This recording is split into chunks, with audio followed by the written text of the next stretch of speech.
The most powerful wolf in the known world was currently making soft, whimpering noises because a 10-pound ball of fluff and spite had turned its back on him. This was my life now. My cat, Mochi, a creature whose primary interests included napping in sunbeams, demanding food with the urgency of a dying monarch, and systematically destroying my favorite armchair thread by thread, had somehow become the emotional linchpin of the entire werewolf kingdom. And I, Lila Dubois, midwife and professional overthinker, had been dragged along as his official emotional support human. It had started, as most of my life's catastrophes did, with someone else's contractions. I'd been chasing Mochi through my small apartment, he'd knocked my entire herb cabinet onto the floor, and was rolling in dried chamomile like it was a spa treatment when the knock came. The kind that rattled the door in its frame and made my professionally anxious heart attempt escape. Outside stood 2 guards built like refrigerators, flanking a man whose face was all sharp angles and weary exasperation. This was Marcus Thorne, beta to the Alpha King, and a man who looked like he'd been running on black coffee and bad news for a decade. "Lila Dubois?" he'd asked, his eyes flicking from me to the chaos of my apartment, the chamomile explosion, the overturned herb rack, the cat now sitting primly atop the wreckage. "Depends," I'd squeaked. "Are you here about the overdue library book? Because I can explain." He hadn't smiled. "The king requires your presence, and that of your familiar." He'd eyed Mochi, who was now delicately cleaning chamomile dust from his paw on top of my midwifery kit, utterly unimpressed by the display of raw power at our doorstep. My wolf, Bree, offered her 2 cents. She was a pragmatic, perpetually unimpressed presence who experienced life primarily through clinical assessment. He smells of pine and cortisol. Elevated stress markers. Ask if there's a complicated labor we could negotiate for equipment. "There will be no negotiating," I'd muttered under my breath.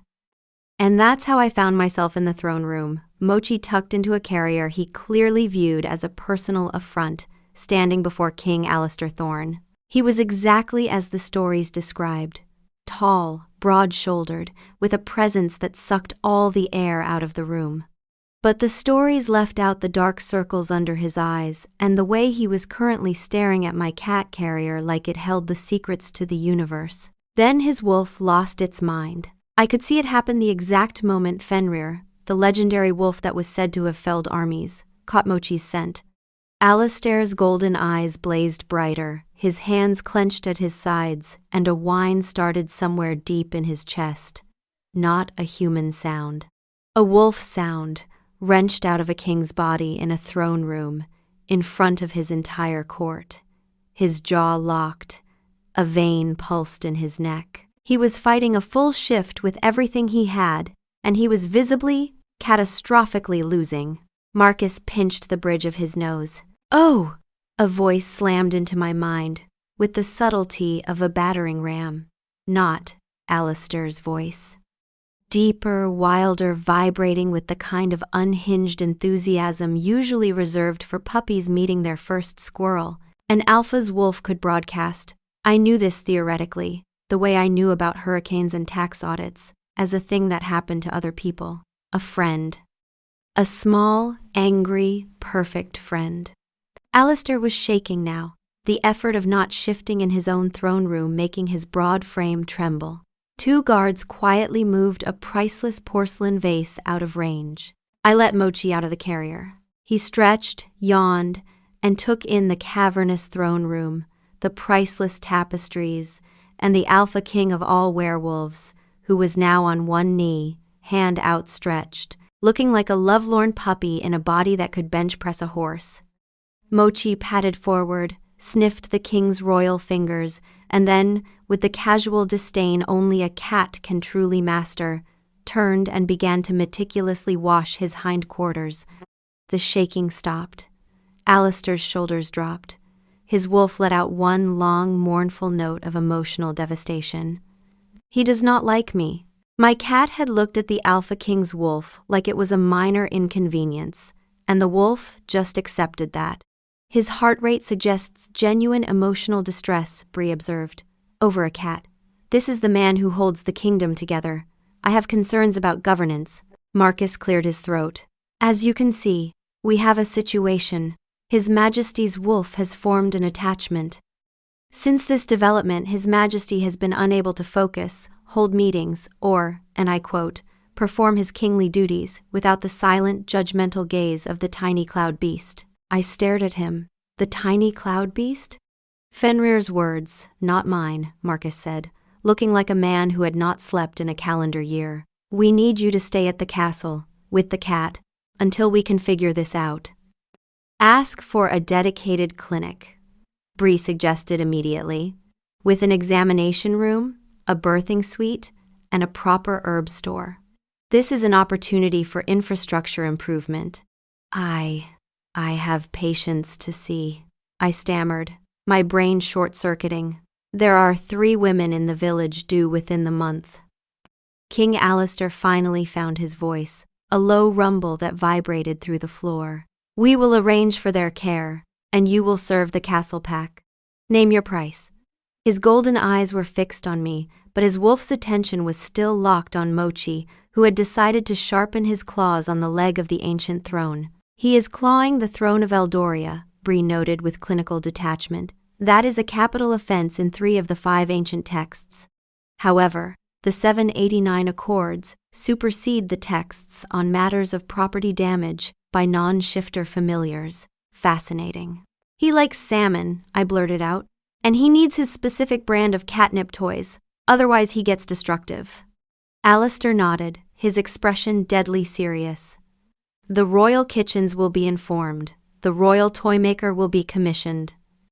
And that was it. That was how I, Lila Dubois, moved into the royal palace with my chaos demon cat, becoming the most unlikely and underqualified royal midwife in the history of the kingdom. All because my cat was the object of obsession for the Alpha King's wolf. Fate, it turned out, had a terrible, terrible sense of humor. My new quarters were less of a room and more of a small country. 4-poster bed, fireplace large enough to roast a wild boar, private balcony overlooking the royal gardens.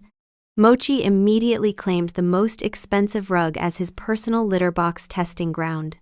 The actual litter box was solid marble and looked like a sarcophagus for a very small pharaoh.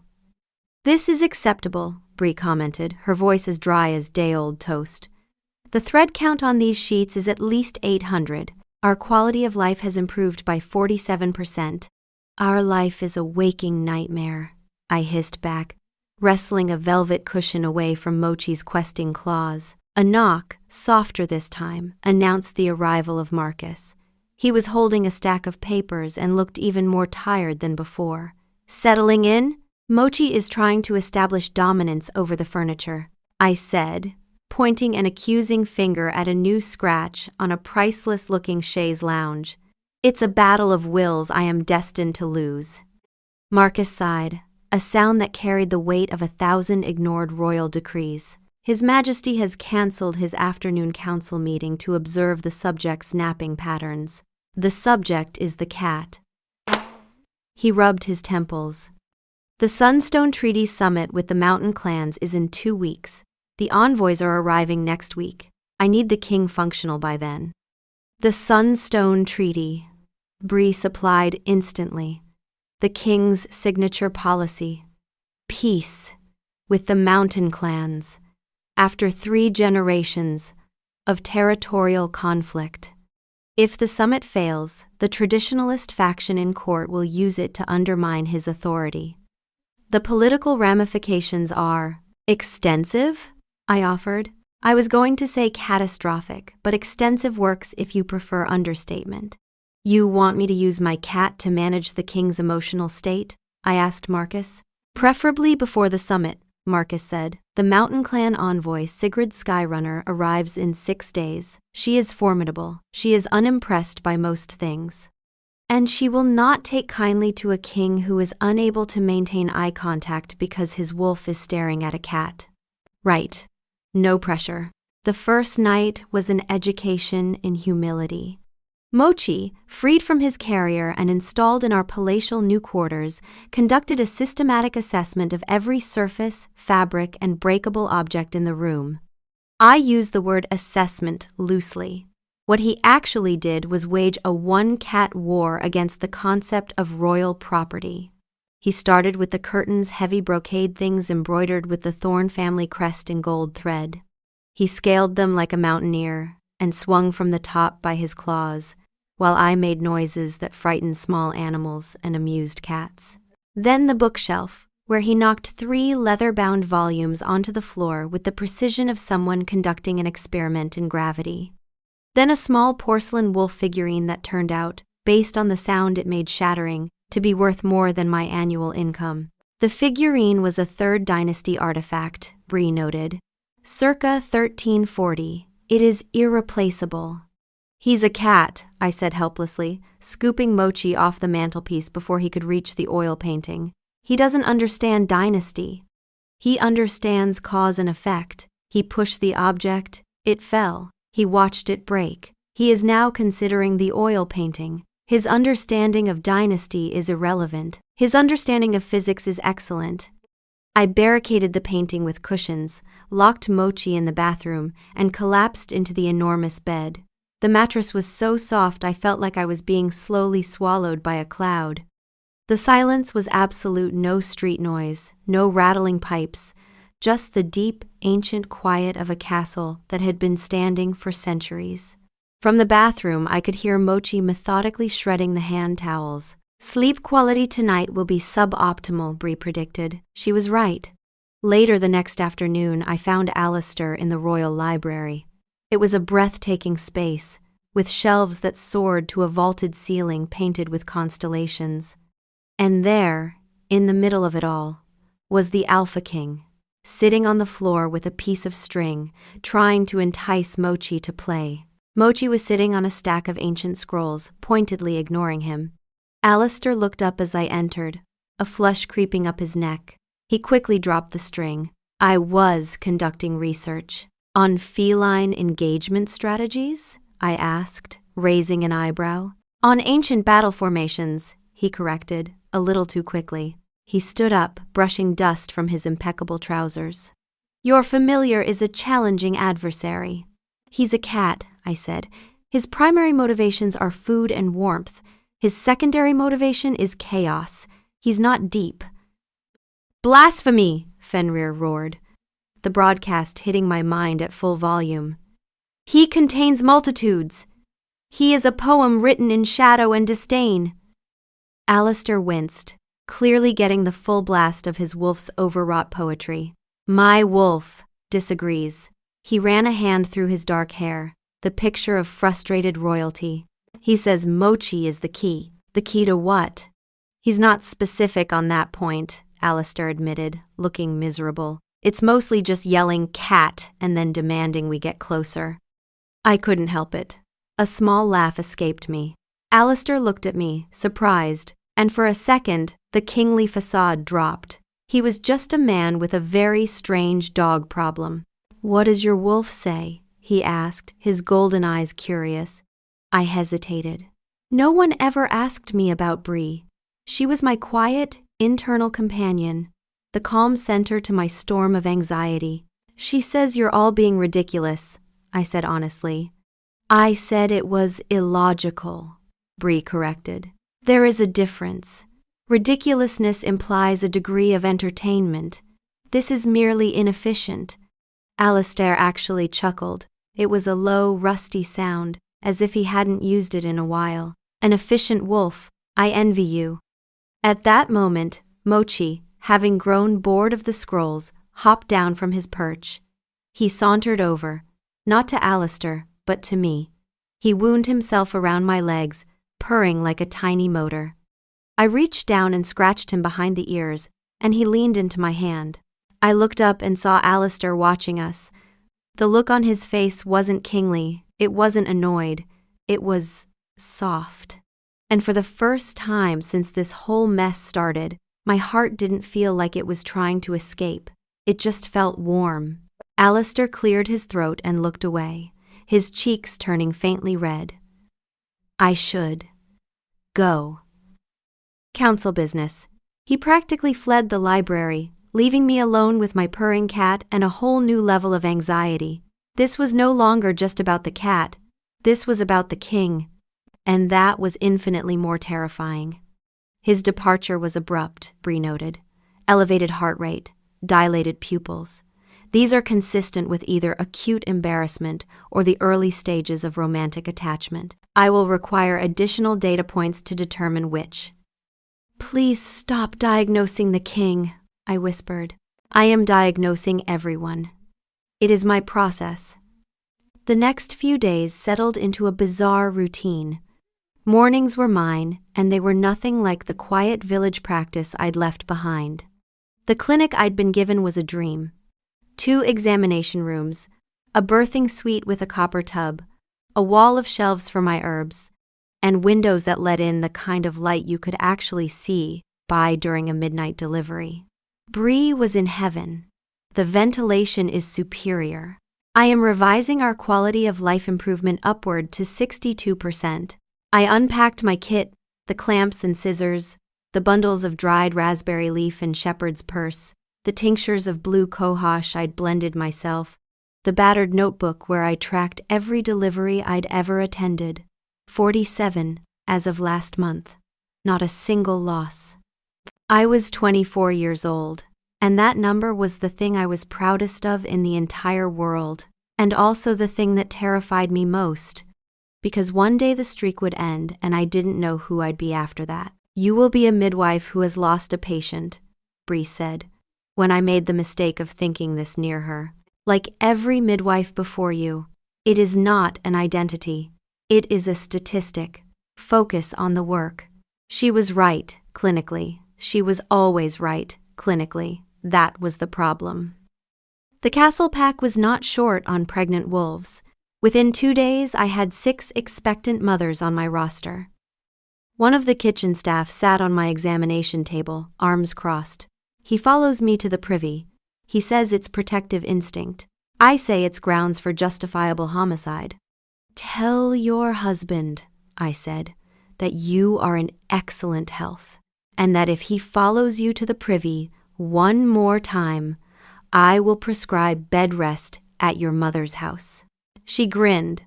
I knew I was going to like you. Afternoons were for Mochi, which meant they were for Alistair. The king would find us wherever we were, the gardens, the library, my sun-drenched balcony under the guise of national security. The cat requires fresh air, he'd declare, striding into the garden where I was reading. It is vital for his morale. Mochi would be asleep in a patch of catnip I'd insisted on planting. He wouldn't even twitch an ear. Alistair would stand there, looking intensely awkward, while I tried to make small talk. We talked about the weather. We talked about the structural integrity of the castle walls. We talked about the migratory patterns of birds. We talked about everything except the fact that the Alpha King was spending hours of his day watching my cat sleep. One afternoon, he arrived with a small fish. For the cat, he said, holding it out like a peace offering. The kitchen said salmon. This is trout. Is that acceptable? Mochi, for once, opened both eyes. He patted over, sniffed the fish with the gravity of a sommelier evaluating a vintage, and ate it, the entire thing, in under 30 seconds. Then he walked away, because he was Mochi, and gratitude was not in his vocabulary. But he'd eaten it. From the king's hand, this was, by Mochi's standards, a marriage proposal. Alistair tried to keep his face neutral. He failed entirely. The man was glowing. Tomorrow, he said, with the strategic intensity of a general planning a campaign, I'll bring salmon. He is courting the cat, Bree observed, systematically, with escalating protein quality.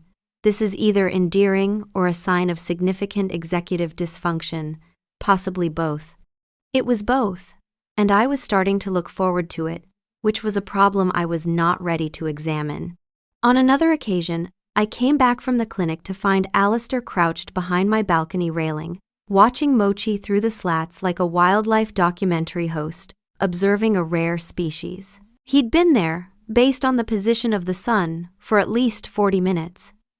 He yawned, Alistair reported when he saw me, and then he stretched, both front paws, extended. It was remarkable. That's what cats do.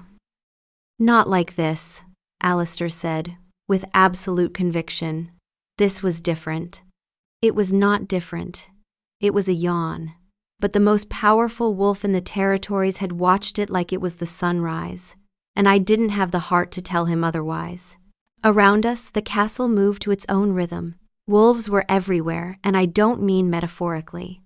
A guard coming off the night watch stretched in the courtyard, bones cracking and reforming as casually as a human cracking their knuckles, and padded off in wolf form toward the barracks.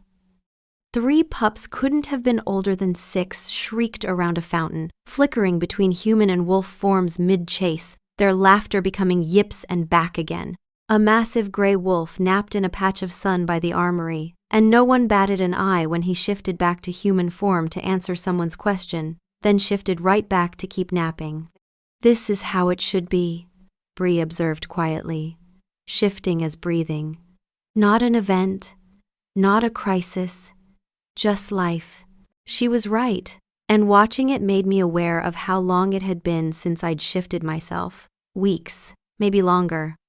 My wolf was getting restless in a way I'd been ignoring.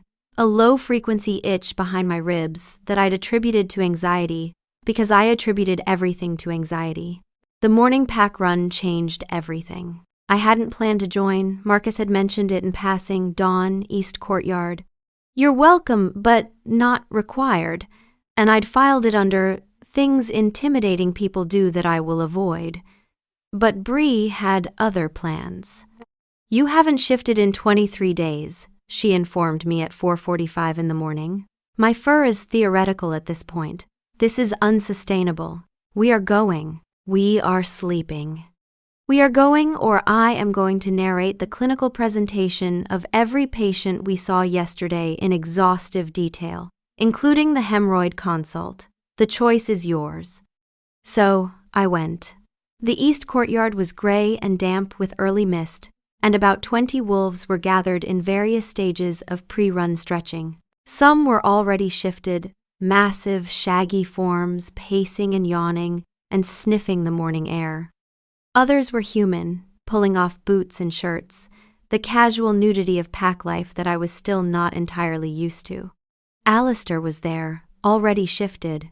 Fenrir was enormous, a colossal black wolf with golden eyes and a presence that made the mist seem to part around him.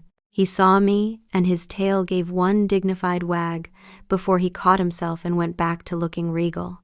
He wagged, Bree noted. "He's trying not to. The effort is visible. This is the most entertainment I have experienced in months."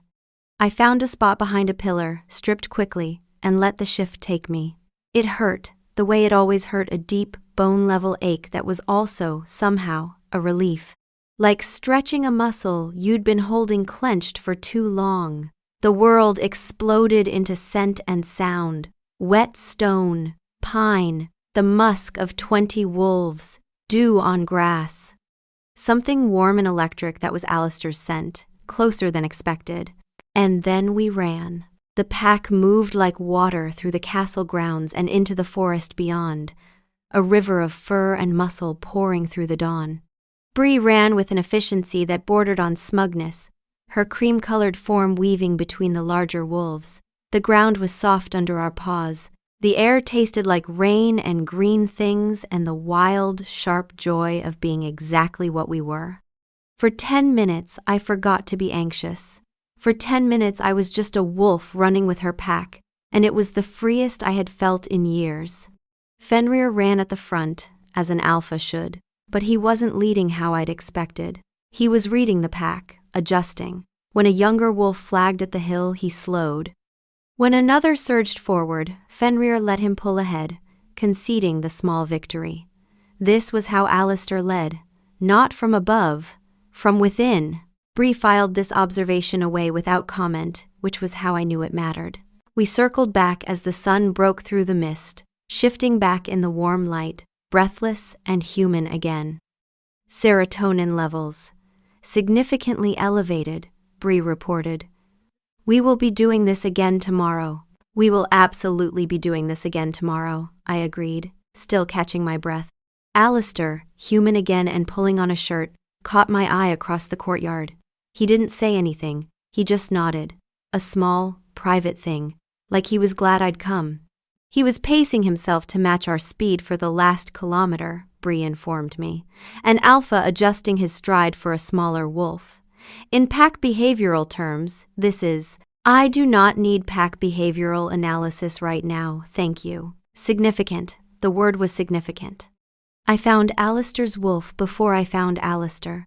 It was a Tuesday afternoon. I'd been looking for Mochi, who had disappeared from his usual sunbeam spot on the balcony, which could only mean he was somewhere he shouldn't be, destroying something he shouldn't be destroying. I followed the faint sound of purring because Mochi's purr could be heard through walls, which was either adorable or a structural engineering concern to the ground floor sitting room. I stopped in the doorway. A massive black wolf Fenrir unmistakably was curled on the most expensive rug in the castle, and there, nestled in the curve of his enormous body, tucked between two dinner plate-sized paws, was Mochi. The cat was purring with the deep, rattling contentment of a creature who had found the warmest, softest, most absurdly oversized hot water bottle in existence. His eyes were half closed. His tiny white paw was resting on one of Fenrir's black ones. The wolf's golden eyes opened and found me. There was a quality to his expression that could only be described as, "Please do not ruin this." I backed away slowly, pulled the door shut, and stood in the hallway trying to process what I'd just seen. 5 minutes later, I heard the shift, the crack of bones reforming, and Alistair emerged from the sitting room in his trousers, pulling his shirt on with the speed of a man who had been caught doing something he couldn't explain. He was cold, Alistair said, not making eye contact. I looked at him. It's July. The castle has drafts. It's been 28 degrees all week. Some cats run cold. Mochi's core body temperature is a consistent 38.6 degrees Celsius. Bree supplied helpfully. He was not cold. Alistair ran a hand through his hair. His neck was red. He came to me. This time. He walked over and sat down next to me while I was reading, and I thought if I shifted, he might. He trailed off, looking so genuinely flustered that something in my chest went very soft. He might stay? I finished. He stayed, Alistair said quietly, and the way he said it like it was the most important thing that had happened to him all week, possibly all year, made me realize something I wasn't ready to realize. So I did what I always do when something matters too much. I deflected. Wait until he starts needing your fur, I said. He has opinions about texture. The first delivery at the castle happened at 2 a.m, because babies have no respect for schedules. It was Alara, a guardsman's mate, the one in her 3rd trimester, now very much in her right now trimester. Her husband, a mountain of a man named Torben, who had once reportedly arm-wrestled a bear, was pacing the corridor outside my clinic in a state of panic so profound it had transcended human emotion and entered the realm of natural disaster. Is she all right? He asked for the 14th time when I came out to get more hot water. Is the baby all right? Should I be in there? I should be in there. I need to be in there. Torben, I said, with the calm authority I reserved for laboring mothers and their terrified partners. You are currently shedding. There is fur on your collar. If you shift in my clinic, you will knock over my instrument tray. Sit down. He sat. His eyes were wild. A small tuft of fur retreated back beneath his jawline. His cortisol is through the ceiling, Bree noted. If he shifts, he will weigh approximately 140 kilograms, and there will be a wolf in a room designed for humans. Recommend continued exclusion. Inside the clinic, Alara was doing beautifully. She was a second-time mother. Her first had been born in a field during harvest, which she mentioned with the casual pride of someone who considered hospitals optional. The contractions are closer, I told her, one hand on her belly, feeling the tightening roll through. You're doing brilliantly. Baby's head is right where it should be. "Tell my husband to stop growling in the corridor," she said through gritted teeth. "I can hear him. The baby can hear him. It's not helpful." I sent a guard to take Torben for a walk, preferably a long one, preferably to a different building. The birth itself was textbook quick, clean, and accompanied by the kind of primal, gut-level scream that always made the hair on my arms stand up no matter how many times I heard it. I caught the baby, cleared her airway, and placed her on Alara's chest in one practiced movement.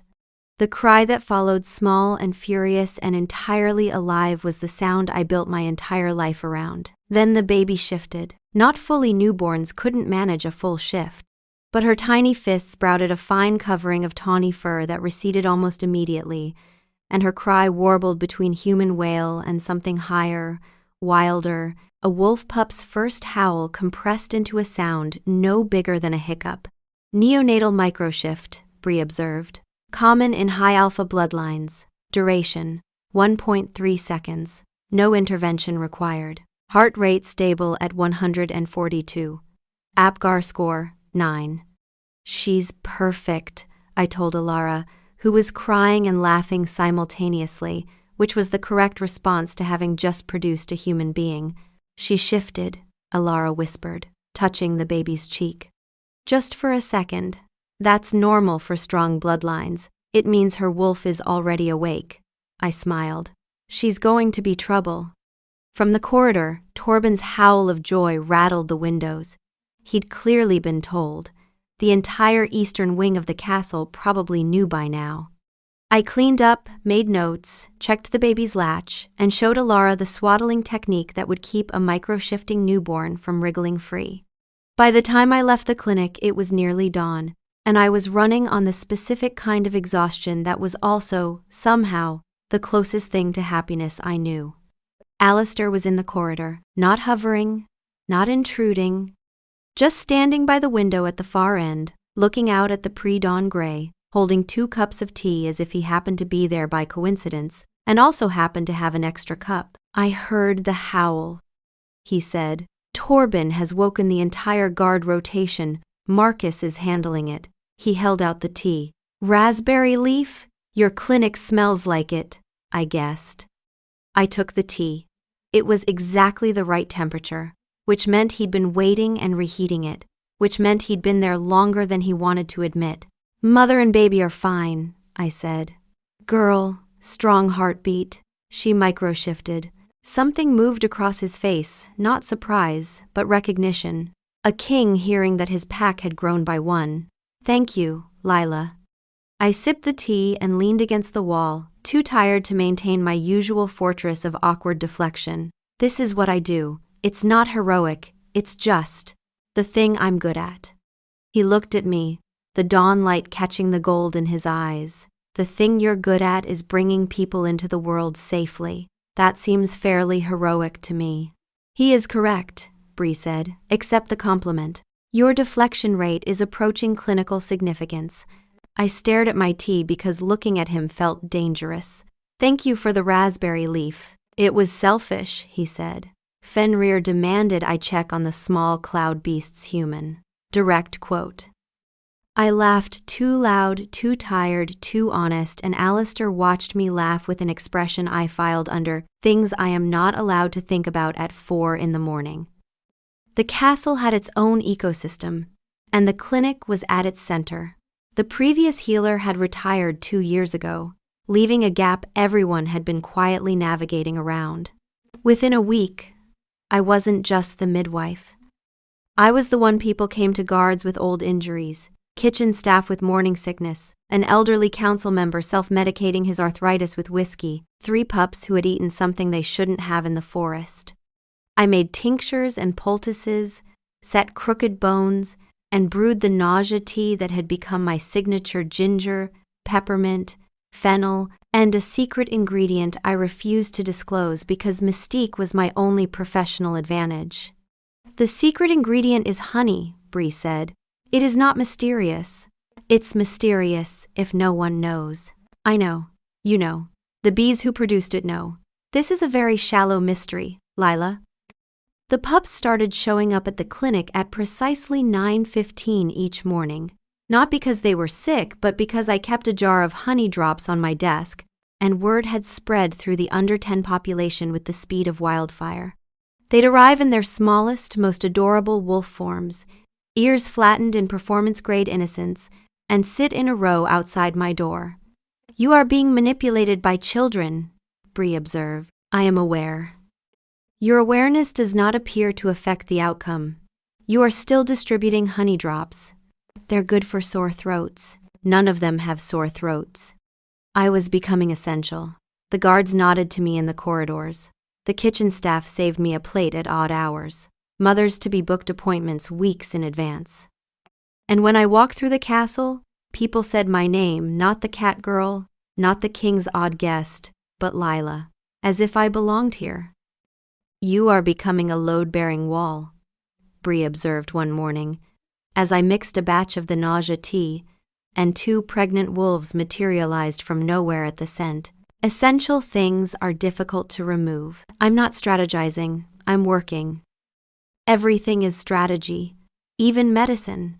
Especially medicine, it turned out." The dead rabbit incident occurred on a Thursday. Marcus R. Marcus, the beta, the man whose entire identity was built on competence and unflappable calm, had decided to court Sigrid Skyrunner, the mountain clan envoy who had arrived the previous day. Sigrid was a tall, formidable woman with a long braid of silver hair and a gaze that could chip stone. Marcus, in her presence, became a different person. Specifically, he became an idiot. He had, for some reason no one could fathom, decided to consult a dusty old tome titled The Alpha's Guide to Honorable Courtship. I witnessed the attempt from the courtyard garden, where I was reading and Mochi was methodically uprooting the catnip I'd planted. Marcus, stiff as a board, approached Sigrid. "Honored envoy," he began, his voice unnaturally formal. "As the sun graces the mountain peak, so does your presence grace this court. I have brought you a tribute, a symbol of my strength and prowess as a provider." He then presented her with a dead rabbit. Sigrid stared at the rabbit. She stared at Marcus. The silence was profound. Chapter 3, The Gift of the Hunt, Bree informed me. A classic, if outdated, gesture. The text specifies freshly caught. This one has been dead for approximately 4 hours. Sigrid finally spoke, her voice dry as desert sand. "In my clan, Beta Thorn, if we wish to impress someone, we show them we can build a fire that will last through the winter. We do not show them we can kill something that has already been dead for 3 hours." She turned and walked away, leaving Marcus holding the rabbit, his face a mask of utter humiliation. I felt for him. I really did. But I also nearly choked on my tea. His approach was fundamentally flawed, Bree observed. The text he consulted was written in 1847. Courtship norms have evolved. I could provide a statistical analysis of successful modern courtship behaviors if he is interested. "Please never offer that to him," I said. "The man is suffering enough." Later, I found Marcus in the corridor outside the council chambers, still holding the rabbit. He looked at me with the hollow eyes of a man who had been professionally competent his entire life and had just discovered a catastrophic gap in his skill set. "She threw it," he said. "I saw. It was a good rabbit. I caught it myself, at dawn." "Marcus." I put my hand on his arm. "You brought a dead animal to a woman you've known for 36 hours, as a gift," the book said. "The book was written before indoor plumbing. Maybe. Try asking her about herself, what she likes, her life in the mountains." He stared at me like I'd suggested he try breathing underwater. "Just talk to her?" Revolutionarily, yes.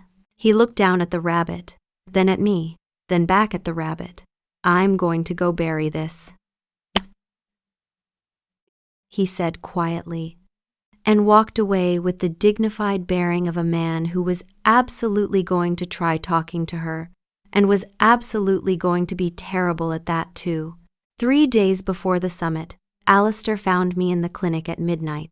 Not deliberately, or so I told myself. I'd been restocking my herb wall, grinding dried valerian root into a powder fine enough for tinctures. the rhythmic work of mortar and pestle the closest thing to meditation my brain allowed. The clinic smelled like green things and clean linen, and the faint sweetness of the honey drops the pups kept stealing. The door opened. Alistair stood there looking like he'd been fighting paperwork for 6 hours, which he had.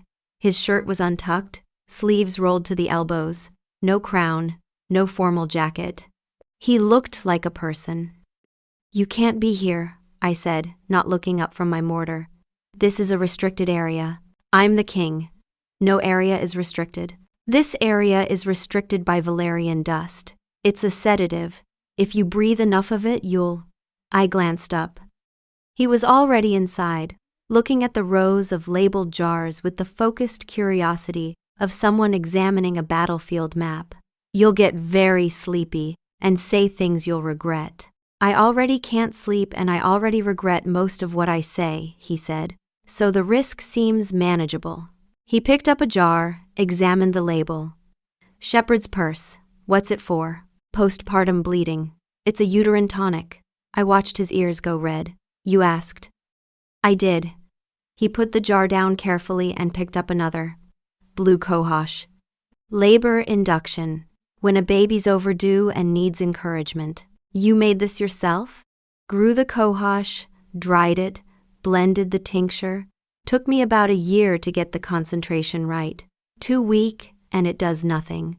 Too strong, and—" I paused. "You don't want to know what too strong does." "I do, actually." He was looking at me now, not the jars. "You just told me you spent a year perfecting the balance of something that could save a life or cause harm, depending on a margin of concentration.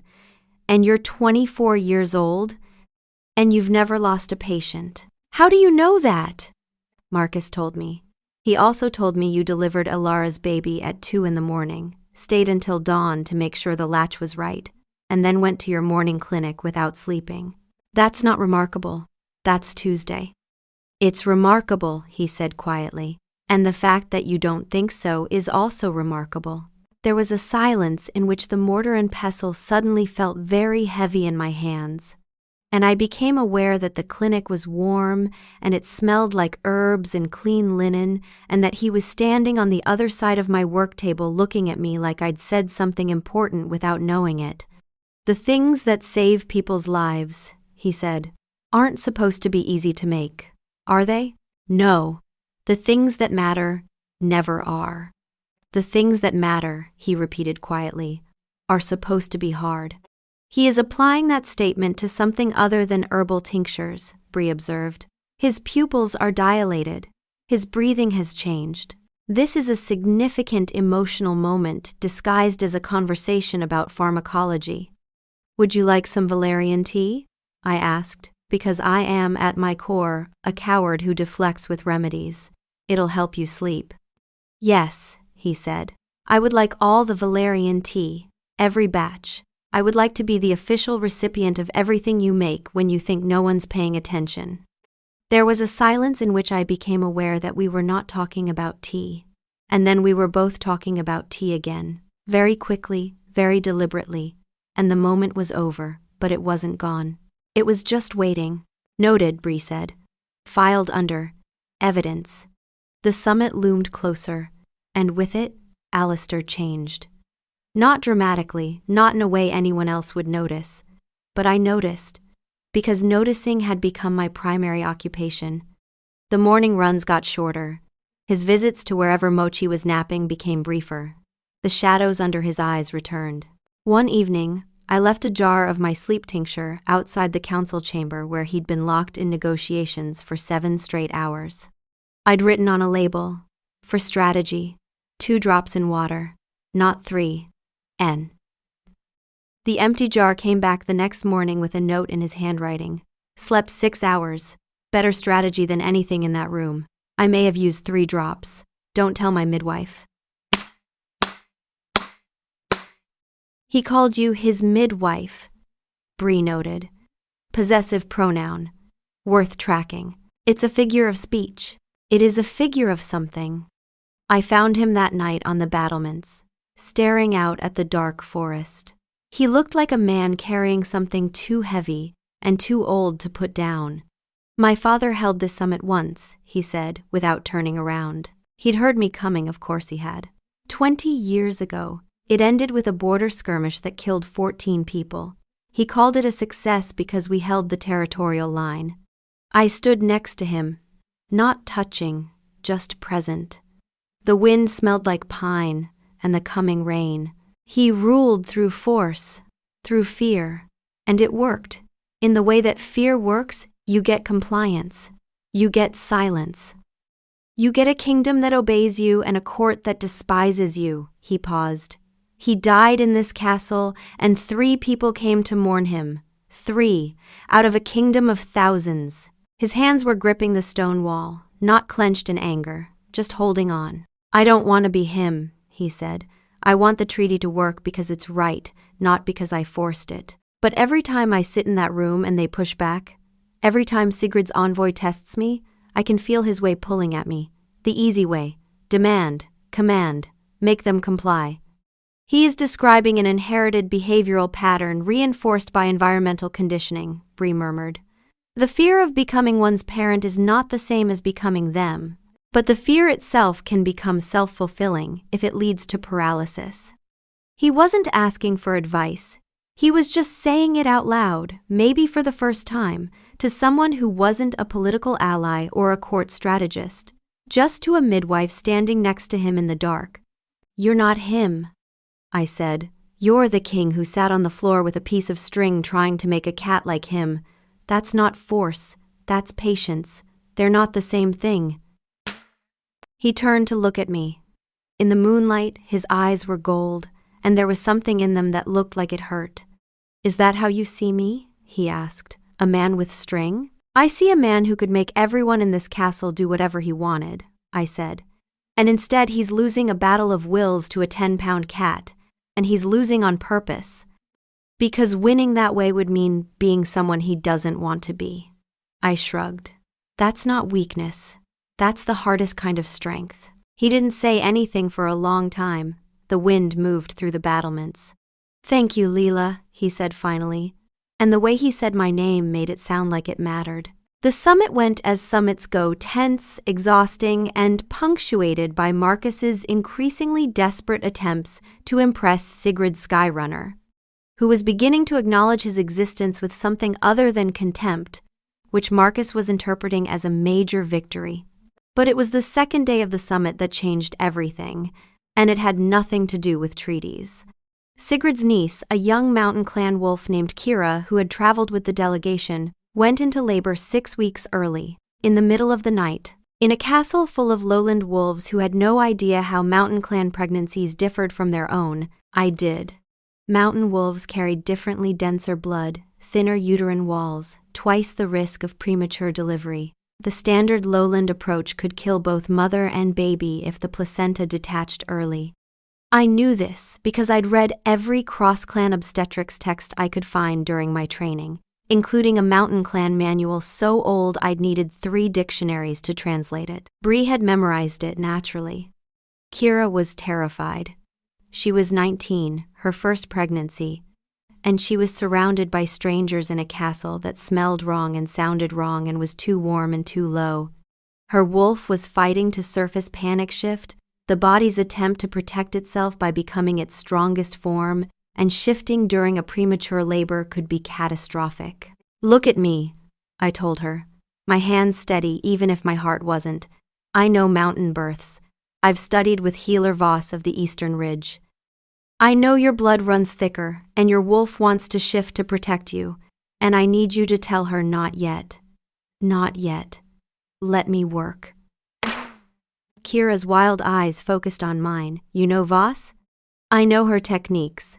The counter-pressure method for preventing early detachment. The cold compress placement for slowing premature contractions. I know your body wants to do this fast because altitude-adapted wolves always do, and I need you to trust me to let it go at its own pace. Placenta position. Anterior. No signs of abruption. Fetal heart rate. Elevated but stable. Cervical dilation, 6 centimeters, and progressing. Contractions, 4 minutes apart, duration 50 seconds. Bree reported, running through the clinical data with the calm precision of someone filing a tax return. This is manageable. She needs to not shift. If she shifts at 6 centimeters, the pelvic reconfiguration will. I knew what it would do. I didn't need Bree to finish that sentence. Kira, your baby is doing fine. Heart rate is strong. I need you to breathe with me. In through the nose, out through the mouth. Your wolf can listen too. Tell her I've got this. It took 4 hours. 4 hours of counter pressure and cold compresses and breathing and the quiet, relentless work of keeping a body from doing the thing it desperately wanted to do, while coaxing it to do the thing it needed to. Bree counted heartbeats. I counted contractions.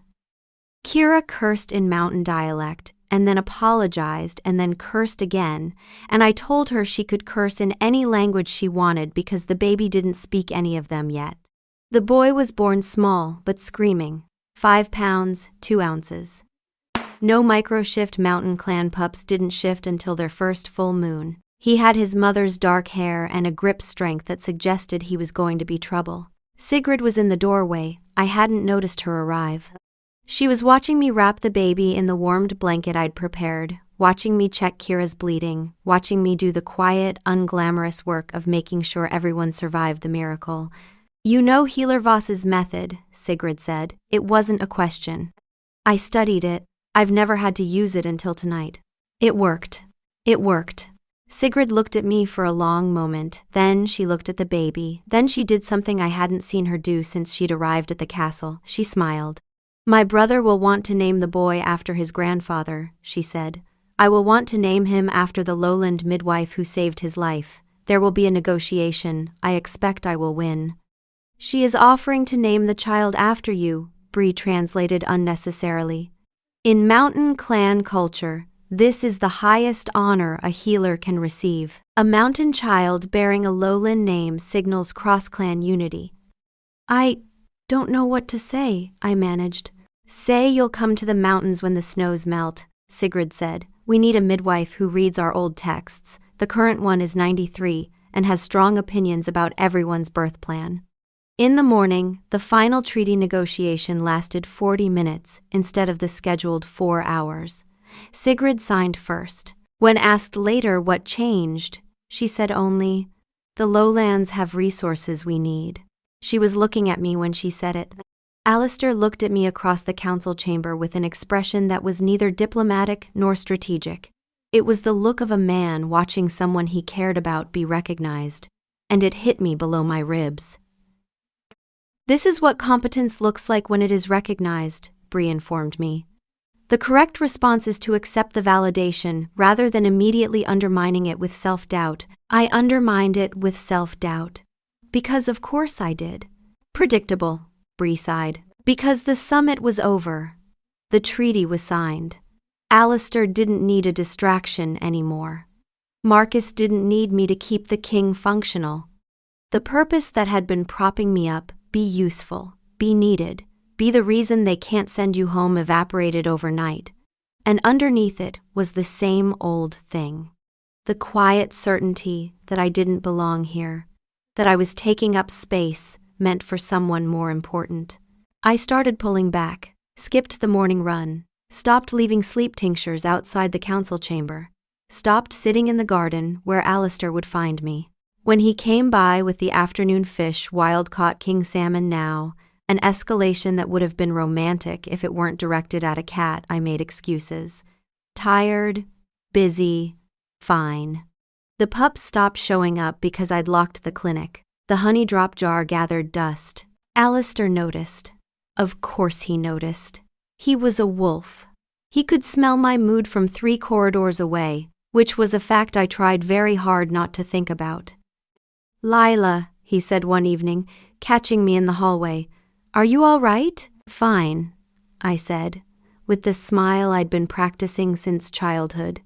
Just tired. He looked at me for a long moment, then nodded and stepped aside. Because he was Alistair, and he would never push past a boundary I'd set, even one made of tissue paper and lies. He knows, Bree said. I know he knows. Then why are you performing for a man who can literally smell that you are lying? I didn't have an answer for that. Or rather, I did, and the answer was, because performing fine was easier than admitting I was falling in love with a king in a castle I didn't belong in, and the fall was going to hurt when it ended, and I'd rather leave on my own terms than wait to be gently, kindly, devastatingly sent home.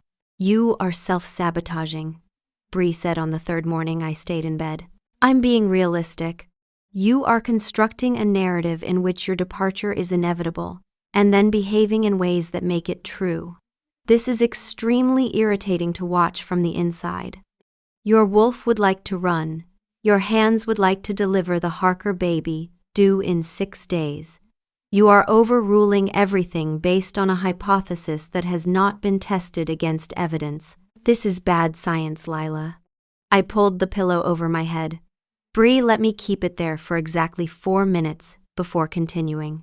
The king runs at the back of the pack now, where you used to be. Alara brought her baby to the clinic and you were not there. You are not ill. You are afraid. And your fear is making everyone around you sad. This is not a victimless self-destruction. Lila. That one landed. I lay there, staring at the underside of the pillow, and felt the specific, awful weight of knowing she was right and not being able to stop anyway. I packed on a Tuesday. Not dramatically. I folded my clothes, cleaned the clinic, and tucked my herb kit into its leather case. Mochi watched me from the bed with an intensity that suggested he was either deeply concerned or planning to trip me on the stairs. We're going home, I told him. This was always temporary. He blinked. Don't look at me like that. You've spent 2 weeks ignoring the most powerful wolf in the world and clawing the throne of Eldoria. None of this is sustainable. The morning runs have reduced your resting heart rate by 8 beats per minute, Bree observed. You have delivered 2 healthy babies and treated 31 patients who depend on you. But yes, let us return to the apartment, where the examination table is a kitchen counter. You're not helping. I am providing data. What you do with it is, as always, bafflingly counterproductive. I put Mochi in his carrier. He went in without protest, which was unusual enough to make me pause. Mochi hated the carrier. He normally required bribery, deception, and a minimum of 2 Band-Aids to get him inside. But he walked in, sat down, and looked at me through the mesh window, waiting. I picked up the carrier and my bag and walked to the door of my quarters. My hand was on the handle when I heard it. Scratching, from inside the carrier, then a thump, then an indignant yowl that could have stripped paint. I put the carrier down and opened it. Mochi shot out like a furry cannonball, landed on the floor, and walked to the door. Not back to the bed, not to his sunbeam spot, to the door. He sat in front of it and meowed, once, clearly, with the unmistakable authority of a creature issuing a command. He wants out, Bree translated unnecessarily. I opened the door. Mochi walked into the hallway, turned left toward the east wing, and trotted down the corridor with the purposeful stride of someone who had somewhere to be. I followed. He led me through 3 corridors, down a flight of stairs, past 2 guards whose expressions said they'd learned not to question anything involving this cat, and stopped in front of the library door. Mochi sat and waited. He has never done this, Bree said, and there was something in her voice I'd never heard before. Surprise. I opened the library door. Alistair was inside, sitting in the armchair by the window where the light came in gold in the late afternoon. He had a book open on his lap that he clearly wasn't reading. He looked up when the door opened, and his face did something complicated when he saw me, hope and worry, and something careful underneath both. Then he saw Mochi. The cat walked in. Not to me, not to a sunbeam, not to the scrolls or the string or any of the things he'd shown interest in before. He walked directly to Alistair, jumped into his lap, turned around once, twice, 3 times, and settled. He kneaded the king's thigh once, twice, claws finding purchase in the fabric of his trousers, and then curled into a ball and began to purr. The sound filled the library. Alistair went completely still. His hands hovered over the cat like he was afraid to touch him, afraid the spell would break. Mochi pushed his head up into one of those hovering hands, and Alistair's breath caught. He chose me. Fenrir's voice for once was not a shout. It was barely a whisper, so quiet I almost didn't hear it. He chose me. I was standing in the doorway holding an empty carrier and a bag packed for a life I was trying to go back to, and my cat was in the king's lap, and the king was looking at me. "You're leaving," he said. Not a question. The carrier in my hand suddenly felt very heavy and very stupid. I said. "I thought the summit's over." Don't say I don't need you." His voice was quiet, but there was something underneath it that stopped me cold. Don't say that like it's a fact when it's a fear. Because he was right. It was a fear. The oldest, deepest one that I was extra, that my presence was a burden politely tolerated. Mochi purred on. "Your cat just walked through 3 corridors and down a flight of stairs to sit in my lap," Alistair said. "He's been ignoring me for 2 weeks. He could have gone anywhere. He came here." "He is correct," Bree said. "Mochi's behavior is unprecedented. In 3 years of cohabitation, he has never navigated to a specific person unprompted. This is either a profound emotional choice or a very elaborate coincidence. I am discounting the coincidence hypothesis." I put down the carrier and the bag. "He has opinions about texture," I said, my voice not entirely steady. "If you stop petting him, he'll leave." "Then I won't stop," Alistair said simply. I walked into the library. I didn't sit in the chair across from him. I sat on the arm of his chair, close enough that my knee touched his thigh, close enough that I could smell the pine and ink and sleeplessness that was distinctly him. It was the bravest thing I had ever done, and I had once delivered a breech birth in a snowstorm. Mochi's purr vibrated between us like a small, furry engine of inevitability. "I'm not leaving," I said. "I know." His voice was rough. "I need a proper birthing suite, with a copper tub, a ventilated herb store, and a real examination table, not the converted linen closet you've been calling a clinic." "Infrastructure improvement," Bree said, with deep satisfaction. "The plan is a success." Alistair smiled, a real one, unhurried, the kind that made the tiredness in his face not matter. "Done. And I need you to stop pretending you come to my clinic for the valerian tea." The smile faltered. His golden eyes found mine. "Lila, because I stopped pretending about 3 weeks ago, and you're behind, and I am not a patient person despite being very good with patients, and if you don't..." He kissed me. Not the way I'd imagined a king would kiss, not commanding, not claiming, not the alpha dominance nonsense the old courtship books would have prescribed. He kissed me carefully, one hand still on Mochi, the other rising to cut my jaw with a tenderness that made my chest crack open.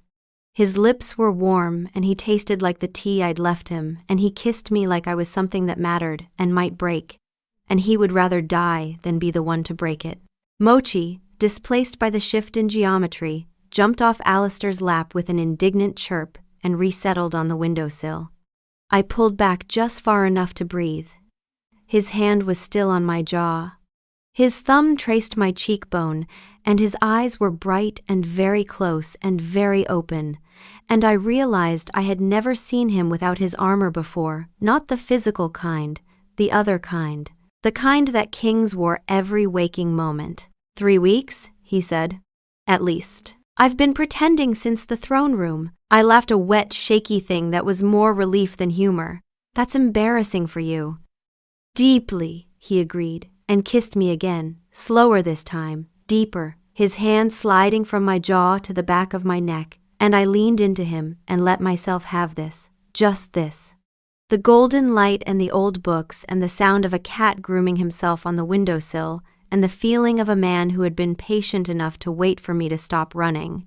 "His heart rate is 112, Bree reported. "Yours is 118. You are both experiencing significant autonomic arousal. I am going to stop monitoring now." "Thank you," I whispered against his mouth. "It is not a gift.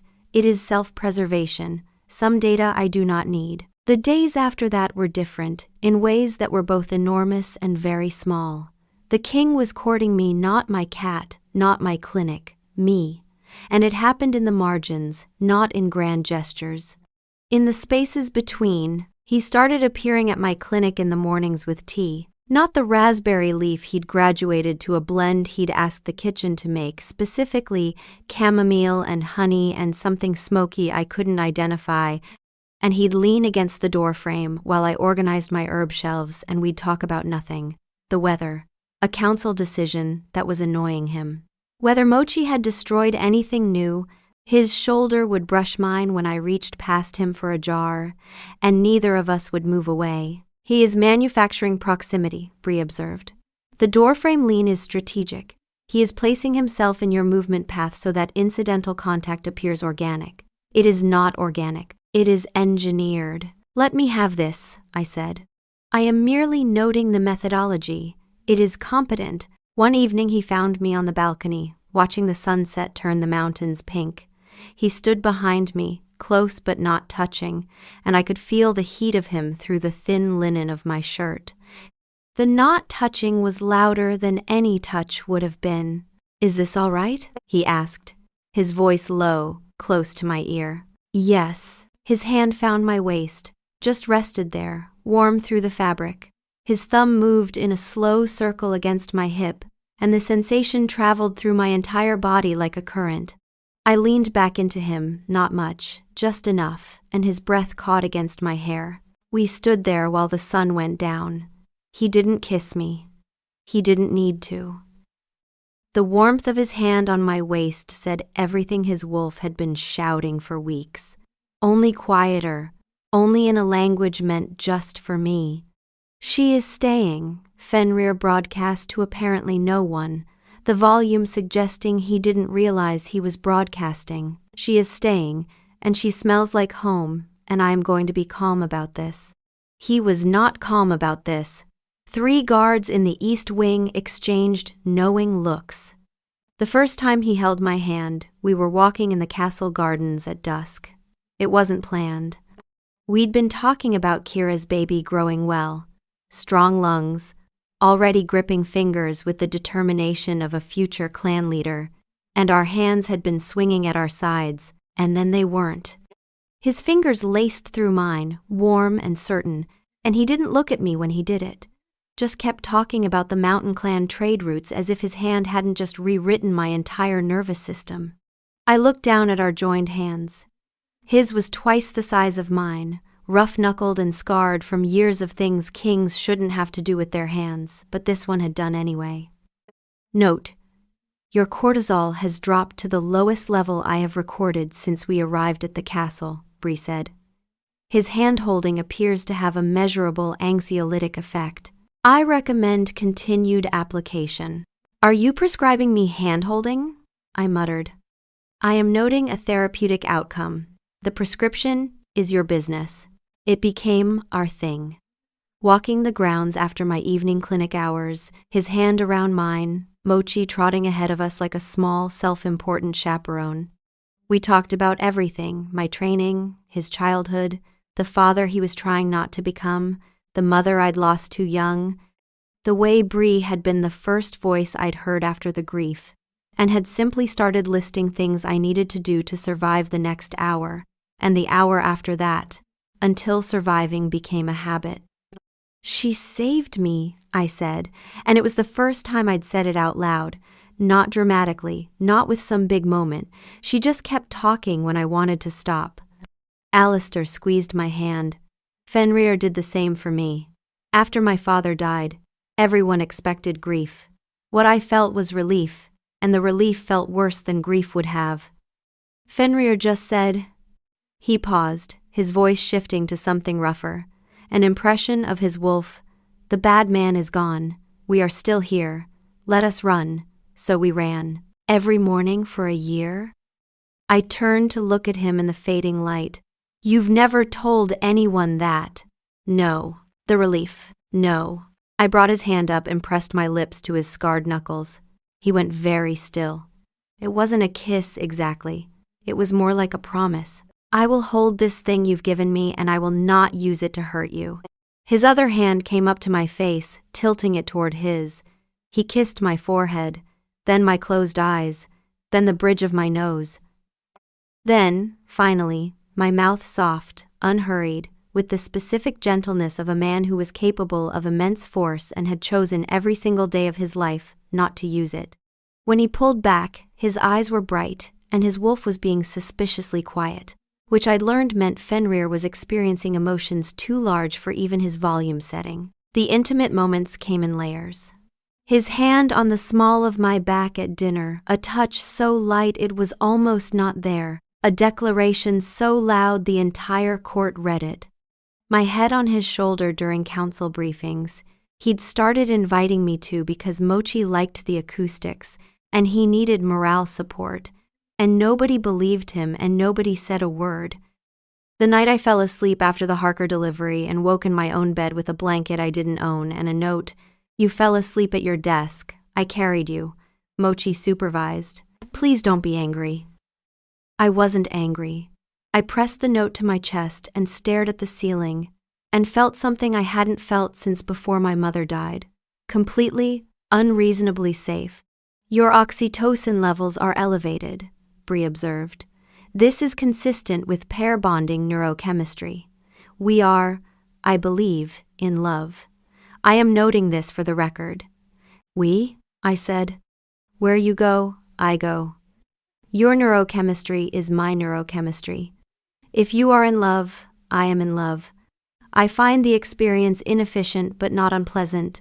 That might have been the most romantic thing anyone had ever said to me, and it came from my own wolf. The mate bond conversation happened on the battlements, where we always had our important talks. Full moon, the kind that made wolves restless and humans poetic. His arm was around my waist, my head against his shoulder. "I need to ask you something," he said, and there was a quality to his voice I hadn't heard before. Not uncertainty. Alistair was never uncertain. But care. The kind of care you take with something irreversible. "You're going to ask me about the bond," I said. He looked down at me. "How did you know?" "Because Fenrir has been broadcasting the word mate approximately every 45 minutes for the past week, and you've been wincing every time. And Marcus has started leaving the room when it happens." "The frequency is actually every 37 minutes, Bree corrected. "I have been tracking." "Of course you have," I murmured. Alistair exhaled a laugh, but his eyes were serious. "I won't ask unless you want me to. The bond isn't. It's not a small thing. It's not a ring you can take off. It's permanent. It's a bite, and it will change how we feel each other. Mood, pain, proximity. You'll know where I am. I'll know where you are. I know what it is," I said gently. "I'm a midwife. I've delivered bonded pairs. I've felt the echo of their bond through my hands when I'm checking the baby's position, the father's heartbeat syncing with the mother's. I know exactly what it is." He turned to face me fully, his hands finding mine. "Then you know I'm asking you to be permanent. In a world where you've spent your whole life assuming you're temporary." That one went through me like a blade, not because it hurt, because it was true, and he'd said it with such complete understanding that I knew he'd been thinking about it, not just about what he wanted, but about what it would mean for me, specifically, to say yes to something that couldn't be undone. "He has identified your core wound and is asking permission to contradict it," Bree said quietly. "This is significant emotional intelligence for a man whose wolf communicates primarily in capital letters." I laughed. It came out wet. "I want to be permanent," I said. "I've wanted to be permanent since the raspberry leaf tea. I just didn't think I was allowed." "You're allowed," he said, and his voice broke on it, just slightly, just enough to tell me that this mattered to him in the way that the things that matter are supposed to be hard. He kissed me, and this time it wasn't careful. It was the kiss of a man who'd been holding himself back for weeks and had just been given permission to stop. His hands were in my hair, and mine were fisted in his shirt, and the moonlight was silver on the stone walls, and somewhere below us a wolf howled, and it might have been a guard on patrol, or it might have been Fenrir finally losing the shirt. Battle to stay quiet. Yes, confirmed the broadcast, at a volume that probably reached the mountain clans. Yes, yes, yes. Your wolf has no volume control, I gasped. None, Alistair agreed against my mouth. He never has. I've stopped apologizing for it. The marking happened 3 days later because I wanted it on my terms and in my space. Not the battlements, not the throne room, not anywhere with an audience or a sense of ceremony. In my clinic, after hours, with the door locked and the herb-scented air warm around us and Mochi asleep on the examination table because he had no respect for professional boundaries. I'd set out candles not for romance, but because if this moment was going to live in my memory forever, it was not going to be lit by a fluorescent tube. The candles are for romance, Bree said. They're for ambiance. Ambiance is romance with plausible deniability. I support the choice. Alistair arrived looking like a man about to do the most important thing he'd ever done, which he was. He'd changed into a simple linen shirt. No crown, no jacket, just him. He closed the door behind him and stood there. And for a moment, he looked exactly like he had the first day in the throne room, overwhelmed, fighting for control, golden-eyed and barely breathing. Hi, I said. Hi. His voice was a wreck. Are you nervous? I am terrified, he said honestly. I have led armies and negotiated treaties and once physically restrained Fenrir from chasing a squirrel through a state dinner. None of that compares. I crossed the room to him. I took his face in my hands, these hands that had caught babies and mixed tinctures and held together things that were trying to fall apart, and I looked at him. I'm terrified too, I said. Bree says my cortisol is through the roof. It is. I recommend proceeding regardless. Some things are worth elevated cortisol. He turned his head and kissed my palm. Then the inside of my wrist, where the pulse jumped. The intimacy of it, him counting my heartbeat through his mouth, made my knees go unreliable. Where? He asked, his voice rough against my skin. The left side, where the neck meets the shoulder. I'd thought about this. I wanted it where I could feel it when I turned my head, where it would sit just below my collar line, hidden when I chose, visible when I chose, mine to reveal or keep. He brushed my hair aside. His fingers traced the spot, and I shivered not from cold, from the attention of it, from the way he was memorizing the exact place. It will hurt, he said. I'm a midwife. I'm intimately familiar with things that hurt and are worth it. He made a sound that was almost a laugh. Then his arms wrapped around me, drawing me against him, and I pressed my face into his chest and breathed him in pine, ink, the faint smoke of the council chamber candles, and underneath it all the wild electric scent that was his wolf, patient for once, waiting for once, holding its breath. Ready? He whispered into my hair. Ready. His mouth found the place where my neck met my shoulder. He kissed it first, soft, warm, a goodbye to the skin, as it was. Then his teeth and a pressure that built and sharpened and broke through, and the pain was bright and hot and real, and it lasted exactly long enough for me to gasp. And then the bond opened. It was like a door I hadn't known existed, swinging wide. Suddenly I could feel him, not vaguely, not metaphorically, but actually feel him. The thundering of his heart, the depth of his relief, the staggering, knee-weakening tenderness that he'd been carrying for weeks and hiding behind kingly composure. And underneath it all, Fenrir, enormous and warm and radiating a joy so pure it had no words, not even capital ones. Alistair pulled back, eyes wet, forehead pressed to mine. His emotions moved through me like weather, awe and love, and a fierce, protective certainty that wrapped around my bones. I can feel you, I said, and my voice sounded like someone who had been found. You feel like so much, Lila, he said. The bond is active, Bree reported, and her voice was different, softer, almost wondering. I can feel his wolf. Fenrir is. He is very large. and very happy. He is thinking about the cat. Of course he was. I laughed, and the laugh turned into crying, and the crying turned into Alistair, holding me against his chest on the floor of my clinic because my legs had given out and his weren't much better, with candles flickering around us and Mochi still asleep on the examination table and the bond humming between us like a living thing. Through the bond, I felt Fenrir's voice, not a broadcast this time, a whisper meant only for us. "Welcome home." "Acknowledged," Bree replied, and I could have sworn Fenrir heard her, because a wave of delight rolled through the bond like sunlight through water. I woke the next morning in our bed because at some point Alistair had carried me from the clinic and the bond made his arms feel like the safest place in any kingdom to the sound of purring. Mochi was curled on the pillow between us.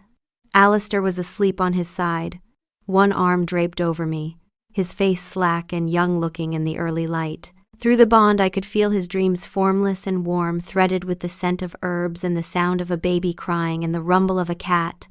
I lay there and let the feeling wash through me.